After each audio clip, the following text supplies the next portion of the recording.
Hello, नमस्ते, आदाब, सत श्री अकाल, गुड इवनिंग। मैं आप सभी का मेरे यूट्यूब चैनल वासुदेवाय नमः में स्वागत करती हूँ। उम्मीद है आप सभी स्वस्थ हैं, मस्त हैं और ज़बरदस्त हैं। मैं कौन, आपकी दोस्त चौकोपाइस क्यूटी पाई। आज मैं आप सभी को भगवान कृष्ण से जुड़ी कुछ रोचक जानकारियाँ दूँगी। तो चलिए जानते हैं। श्री कृष्ण का जन्म रोहिणी नक्षत्र में हुआ था। वो देवकी और वासुदेव की 8वीं संतान थे। श्री कृष्ण के जन्म से पहले 6 भाइयों को कंस ने मार दिया था। कंस देवकी का भाई था और अपनी बहन से बहुत प्यार करता था। देवकी और वासुदेव की शादी के बाद आकाशवाणी हुई कि कंस की मौत देवकी के 8वें पुत्र के हाथों होगी। इसके बाद कंस ने देवकी और वासुदेव को कारागार में डाल दिया और एक एक करके उनके 7 बच्चों को मार दिया। कृष्ण के जन्म के बाद वासुदेव उन्हें गोकुल में यशोदा और नंद बाबा के घर छोड़ आए थे। कृष्ण को भले ही देवकी ने जन्म दिया हो, लेकिन उनका पालन पोषण यशोदा ने किया था। श्री कृष्ण के गुरु संदीपनी थे। कृष्ण ने अपने गुरु को ऐसी दक्षिणा दी थी जो शायद किसी गुरु को मिली हो। श्री कृष्ण ने संदीपनी को उनका मरा हुआ बेटा गुरु दक्षिणा के रूप में दिया था। बहुत कम लोग जानते हैं कि श्री कृष्ण ने देवकी के 6 मरे हुए बच्चों को भी वापस बुलाया था। श्री कृष्ण ने देवकी वासुदेव की मुलाकात उनके 6 मृत बच्चों से कराई थी। यह 6 बच्चे हिरण्यकश्यप के पोते थे और एक शाप में जी रहे थे।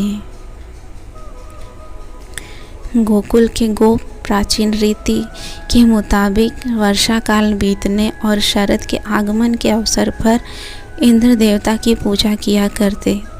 इनका विश्वास था कि इंद्र की कृपा के कारण बारिश होती है, जिसके परिणाम स्वरूप पानी पड़ता है। कृष्ण और बलराम ने इंद्र की पूजा का विरोध किया और गोवर्धन की पूजा का अवलोकन किया। इस प्रकार एक और कृष्ण ने इंद्र के काल्पनिक महत्व को बढ़ाने का काम किया। दूसरी ओर बलदेव ने हल लेकर खेती में वृद्धि के साधनों को खोज निकाला। पुराणों की कथा है कि इस पर इंद्र नाराज हो गए और उनसे इतनी अत्यधिक बारिश की कि हाहाकार मच गया। लेकिन कृष्ण ने बुद्धि कौशल के गिरी द्वारा गोप गोपिकाओं गौओं आदि की रक्षा की। इस प्रकार इंद्र पूजा के स्थान पर अब गोवर्धन पूजा की स्थापना हुई। द्रौपदी चीरहरण के समय उनकी साड़ी श्री कृष्ण ने बढ़ा दी थी, सबको पता है कि, लेकिन इसके पीछे की पूरी कहानी बहुत कम लोग जानते हैं। जब श्री कृष्ण ने शिशुपाल का वध अपने सुदर्शन चक्र से किया था, तब उनकी उंगली थोड़ी सी कट गई थी। उस समय द्रौपदी ने अपनी साड़ी का पल्ला फाड़कर कृष्ण की उंगली पर बांध दिया था। तब श्री कृष्ण ने उनसे कहा था कि द्रौपदी, मैं तुम्हारी एक एक सूत का कर्ज उतारूंगा। श्री कृष्ण की 16,108 रानियाँ थीं, जिनमें से 8 उनकी रानियाँ थीं। 8 रानियों से श्री कृष्ण के 80 बच्चे थे। श्री कृष्ण की पत्नी रुक्मिणी को लक्ष्मी का अवतार माना जाता है।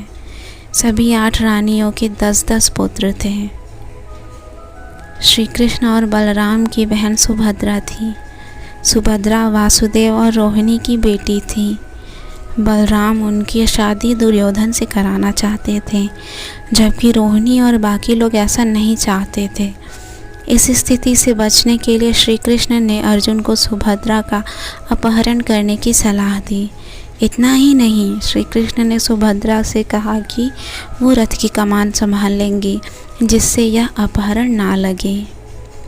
श्री कृष्ण के साथ भले ही राधा का नाम हमेशा से जुड़ा सुनाई दिया हो, लेकिन क्या आप जानते हैं कि किसी भी धर्म ग्रंथ में राधा का जिक्र नहीं हुआ है।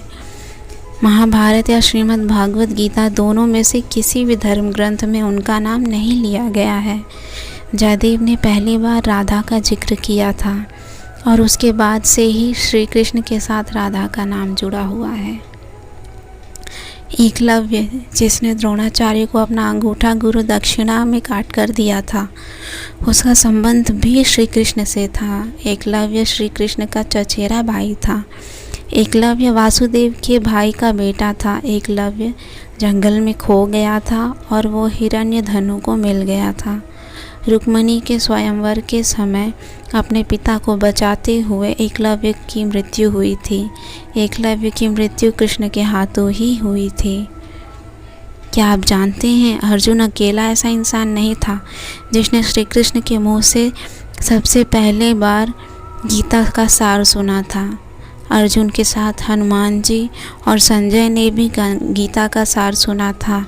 जब कृष्ण अर्जुन को गीता का उपदेश सुना रहे थे, उस समय हनुमान जी रथ के ध्वज में मौजूद थे और संजय अपनी दिव्य दृष्टि से गीता का सार सुन रहे थे। तो फ्रेंड्स, आपको कैसी लगी ये भगवान श्री कृष्ण से जुड़ी जानकारी, मुझे कमेंट में लिख के ज़रूर बताइएगा। चैनल को सब्सक्राइब करना भूलिएगा नहीं और वीडियो को शेयर और लाइक ज़रूर कीजिएगा। तब तक के लिए गुड बाय।